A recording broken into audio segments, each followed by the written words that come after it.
il a la capacité de les entraîner dans l'erreur.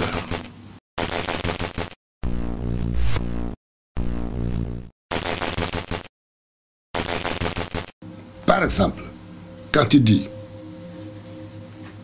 bien doit partir, c'est normal. Bien doit partir. Le système doit partir, c'est normal. Qui peut dire le contraire là? Quand le même dit Guillaume Soro, Ouattara, voilà. Je refuse d'être défini comme, je ne sais pas, un Français, un Ivoirien ou ceci. Je demande à être défini comme un citoyen du monde. Pourquoi? Parce que je pense que la nature des transformations, des mutations qui ont lieu désormais sur la planète Terre nous exige de nous projeter du point de vue spirituel, du point de vue intellectuel, du point de vue social et économique à l'échelle de la planète et de devenir membre d'une seule nation, d'une seule citoyenneté. On ira ensemble vers ce nouvel ordre mondial. Et personne, je dis bien, personne ne pourra s'y opposer. On met bien, on met Soro, on met Ouattara. Tiers de notre population, et tant qu'on se rebellera vers l'extérieur, mais qu'on ne fera pas un travail de résistance vers l'intérieur, rien ne changera pour le continent africain. J'affirme aujourd'hui que le président Alassane Ouattara n'a plus le moindre contrôle sur Guillaume Kigbafori Soro et ses compagnons. Je ne fais jamais de la politique en me basant sur des arguments se référençant à l'origine ethnique, à l'origine soi-disant raciale, à l'origine géographique des personnes. Gbagbo instruit Blé Goudé de faire une OPA sur la Fessi sur des bases tribales. Je rappelle que Blé Goudé est de l'ethnie Bété, comme Laurent Gbagbo. Est-ce que vous... d'Ivoire, nous faites bonne qui, soit dit en passant, la Côte d'Ivoire hier était le gendarme de la France, sur le terrain politique, elle l'est encore aujourd'hui. Je sais que ces propos peuvent paraître choquants, mais c'est une réalité.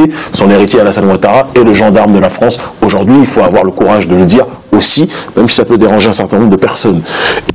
Mais je me demande pourquoi des gens qui prétendent avoir gagné comme moi ne veulent pas qu'on revisite les élections. Mais je demande ça. Je demande que les gens viennent et qu'on revisite ces élections. Si... Donc vous accusez vos adversaires d'être à l'origine d'exactions lors du deuxième tour. Est-ce que dans des régions, on a frappé, maltraité, violé même des femmes qui allaient voter Gbagbo ou pas? C'est une question qui est quand même centrale. Une question qui se pose, mais que représentait Laurent Gbagbo pour la France selon vous? Alors, il était gênant, visiblement, il gênait pour plusieurs raisons, parce qu'il a un profil complètement atypique. On n'a pas l'habitude de voir ce genre de président arriver à la tête d'un pays de la zone franc. Président qui n'est pas intéressé par l'argent, visiblement, tout le monde le dit, ses amis et ses ennemis. Donc difficilement corruptible, en tout cas, par l'argent. Et puis ayant des idées de relations d'égal à égal avec ses partenaires, et en particulier la France. Semble de plus en plus seul, mais il ne lâchera rien. Alors que tout le monde le sait irrémédiablement perdu. Gabegie, népotisme, corruption, arrogance érigée en vertu. Les analystes font généralement un bilan peu reluisant des 10 années de règne de Laurent Gbagbo. Pour ses partisans cependant, et malgré toutes les preuves accablantes de la barbarie de son régime, Laurent Gbagbo reste un génie politique. Les scandales des barons du cacao qui sont emparés par milliards de la cagnotte ivoirienne, a-t-il été capable de l'empêcher? Ce fut un spectacle de gabegie absolue. Les refondateurs étaient en réalité des jouisseurs. Ils ne travaillaient pas. Le palais de la présidence était un foutoir où on retrouvait des hommes en bras de chemise, en babouche, dans toutes les allées. Le protocole d'État n'était pas respecté. Le parc de l'État servait même à certains intellectuels, je vous raconte comme cela une anecdote, à venir à des soutenances de thèse doctorale en pleine université en hélicoptère. Vous imaginez cela? On a vu cela sous Laurent Gbagbo. Un professeur d'université atterrir dans le campus de l'université par hélicoptère pour assister à l'heure à une soutenance. Les moyens de l'État étaient utilisés d'une manière absolument hystérique, compulsionnelle. Gbagbo fut notre professeur de politique concrète. Vous le connaissez très bien. Absolument. Vous étiez proche de lui à l'époque, n'est-ce pas? Pas proche de lui. Nous avons reçu, en quelque sorte, l'influence de Laurent Gbagbo à travers la direction de la Fessi, qui était tenue par de lui à l'époque? Nous pensons que Laurent Gbagbo est vraiment un combattant pour l'ouverture multipartite de la politique ivoirienne. Nous pensons que Laurent Gbagbo est animé d'une générosité panafricaine. Convertissez 20 millions d'euros en francs CFA. Ce n'est pas une gabegie financière, ça. C'est son argent à lui. Et d'ailleurs, quand il va se soigner, ça c'est la première gabegie financière. Maintenant, deuxième, il est allé se soigner. Il n'est pas allé à une visite d'État, c'est-à-dire il n'est pas allé rencontrer François Hollande. Donc au moins s'il va rencontrer François Hollande, on peut dire que oui, il peut se déplacer avec l'avion présidentiel, l'avion de l'État de Côte d'Ivoire. Mais il va se soigner, c'est-à-dire il n'est même pas en mission commandée et il se déplace sur avec le moyen de l'État. Voilà, ça c'est pas plus grave que votre hélicoptère dont vous parlez là. Voilà, donc quand il se déplace avec l'avion de l'État pour aller se soigner, là c'est d'abord une gabegie financière parce que le kérosène, il faut le payer. L'atterrissage où l'avion atterrit en Europe là-bas, il faut payer la place. Donc tout ça là, vous ne voyez pas ça. Ça, c'est le premier point. Le deuxième point, lorsque Ahmed Bakayoko reçoit Rihanna et Chris Brown chez lui à la maison, et il leur donne des milliards de francs CFA, tandis que les Ivoiriens ont faim, ils ne mangent pas. C'est pas de la gabegie financière ça. Ahmed Bakayoko, vous le connaissez, mais nous connaissons son histoire. Il a eu cet argent-là où? Ces milliards qu'il prend pour offrir à Rihanna et Chris Brown, qui sont tous deux milliardaires déjà, tandis que les Ivoiriens ne mangent pas. C'est pas de la gabegie financière.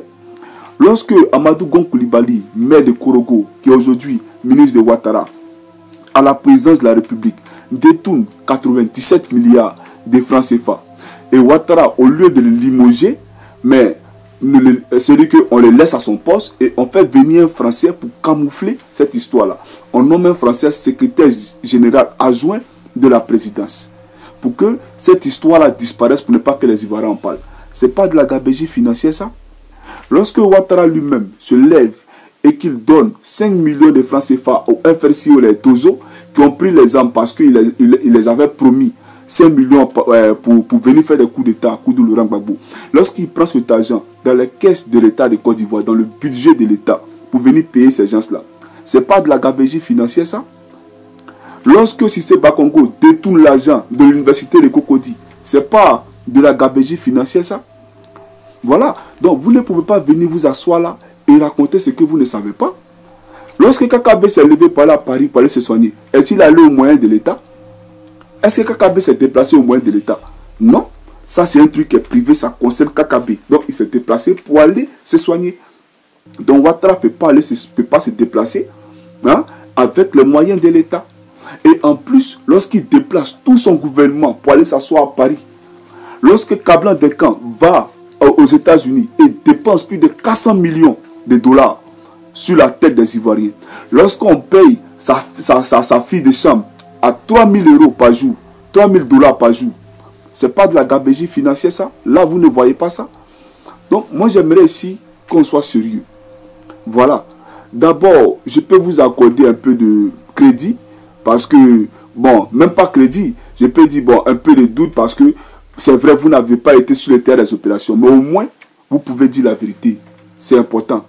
Donc, vous faites ce qu'on appelle du suivisme et vous ne relatez pas les faits dans les contextes. Voilà. Maintenant, vous parlez de népotisme. J'ai dit que la société qui est chargée du dédouanement des affaires ivoiriennes, c'est-à-dire qu'une marchandise quitte à l'étranger et rentre en territoire ivoirien, qu'on doit dédouaner cela, cette société qui est chargée de le faire, la Ouattara, l'a remis en cadeau à son beau-fils. Et ce monsieur-là, c'est un Suisse, tout simplement parce qu'il a marié la fille de Ouattara, on lui a donné ça. Ce n'est pas du népotisme, ça. Lorsque Ouattara nomme son frère trésorier des affaires présidentielles et en même temps celui-là ministre des affaires présidentielles, citez-moi dans tous les pays du monde entier qu'on connaît là, ministre des affaires présidentielles, ça veut dire quoi? C'est pas du népotisme, ça. Lorsque Ouattara nomme sa soeur maire de Beleka, depuis qu'on a déjà vu une nomination de maire, ça aussi vous ne voyez pas ça. Lorsqu'il se lève et s'érige en donateur, c'est-à-dire qu'il va dans les villages, il fait des dons, des motos avec l'argent du peuple. Ce n'est pas de la gabegie financière ça. Donc vous ne pouvez pas venir ici et puis dire des choses que vous ne savez pas. Je suis désolé. Vraiment, je suis désolé. Et quand vous parlez des ministres, des professeurs à l'université qui se déplacent en hélicoptère, moi, sérieusement, j'aimerais que vous donniez les noms de ces gens-là. Parce que vous ne pouvez pas venir dire des choses sans donner de preuves. Autrement dit, le dossier, il est vide. votre parole, elle est vide, donc infondée. Est-ce que vous comprenez? Voilà. Donc quand moi je viens vous parler ici, là, c'est des faits qui existent, qui ont existé, qui sont encore. Voilà. Et pour la filière café cacao, sous Gbagbo Laurent, mais ils ont été arrêtés. Ils ont été jetés en prison. La copine d'Afin Guessan, Jacqueline Kelly, qui est connue sous le nom de Facebook de Wazi Isia, elle était à la tête de ce détournement. Elle et Afin Guessan, ils ont caché l'argent. Mais Afin Guessan était Premier ministre, il n'a pas pu la faire sortir de prison. Mais comment un Premier ministre ne peut pas libérer sa compagne? Mais comment vous expliquez ça? Ça veut dire simplement que sous Laurent Gbagbo, il n'y avait pas d'impunité. Mais aujourd'hui, comparé pour Ouattara, depuis quand on a vu sur le plan national, même pas la CPI, sur le plan national, qu'un FSI, un génocidaire, un préfet militaire a comparu devant comment on appelle ça, les autorités judiciaires compétentes? Nous n'avons pas vu ça. Donc, vous ne pouvez pas venir dire que Laurent Gbagbo est ceci, il est cela. Non. Soyez, en tout cas, pourquoi on vous accorde plus de crédit, hein? Moi, j'aimerais que vous véhiculez la vérité.